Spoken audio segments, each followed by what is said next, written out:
cœur de la Turquie, le haut plateau de l'Anatolie centrale est resté inhabité pendant au moins 8000 ans.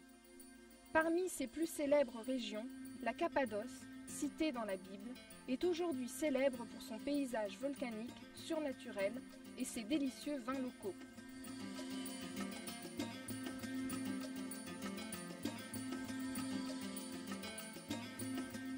Lorsque le mont Erciyes, près de Kayseri, et Hassanda, près d'Aksaray, étaient des volcans en activité, ils répandaient des tonnes de lave et de cendres volcaniques sur toute la région.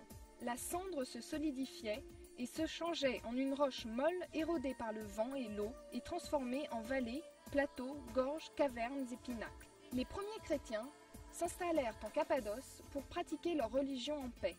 Saint Paul s'y rendit et de nombreux moines et ermites y recherchaient la solitude dans les nombreuses cavernes de ces vallées isolées.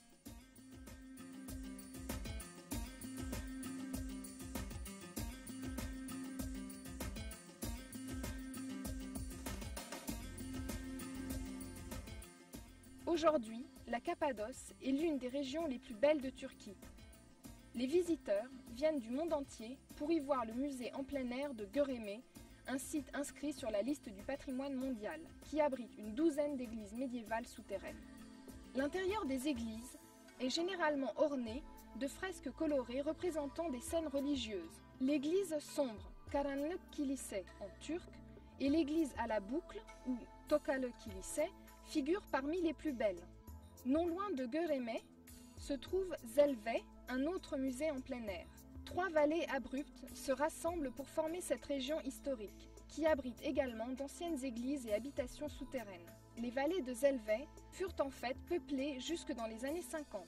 Depuis, l'érosion menace l'intégrité structurelle de nombreux souterrains et les risques d'effondrement sont élevés.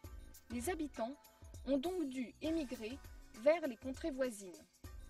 La forteresse naturelle d'Uçhisar domine l'horizon cappadocien et s'érige au-dessus de la ville du même nom. Cet immense promontoire rocheux de 60 mètres de haut fut creusé et transformé en forteresse par les premiers habitants.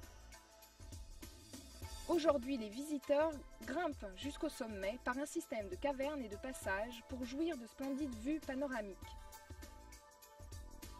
La ville d'Avanos, sur les bords du fleuve Kızılırmak, est célèbre pour ses tapis cappadociens colorés et sa poterie d'argile rouge.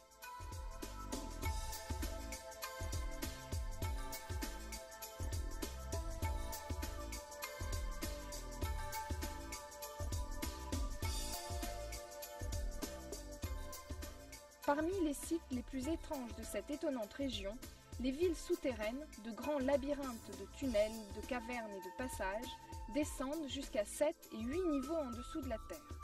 Elles étaient habitées au 7e et 8e siècle par des chrétiens de la région cherchant un refuge contre l'invasion arabe. 36 villes souterraines, petites et grandes, ont été découvertes en Cappadoce.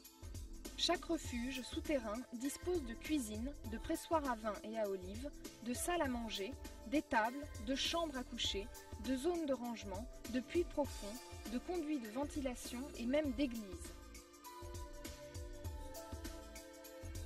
Le complexe tout entier pouvait être fermé à l'ennemi à l'aide d'immenses portes coulissantes en pierre situées à l'entrée des tunnels. Konya, à l'ouest de la Cappadoce, était une ville importante à l'époque romaine. Au Moyen Âge, c'était l'une des principales étapes de la route de la soie, ainsi que la capitale d'un empire florissant établi par les Turcs seldjoukides.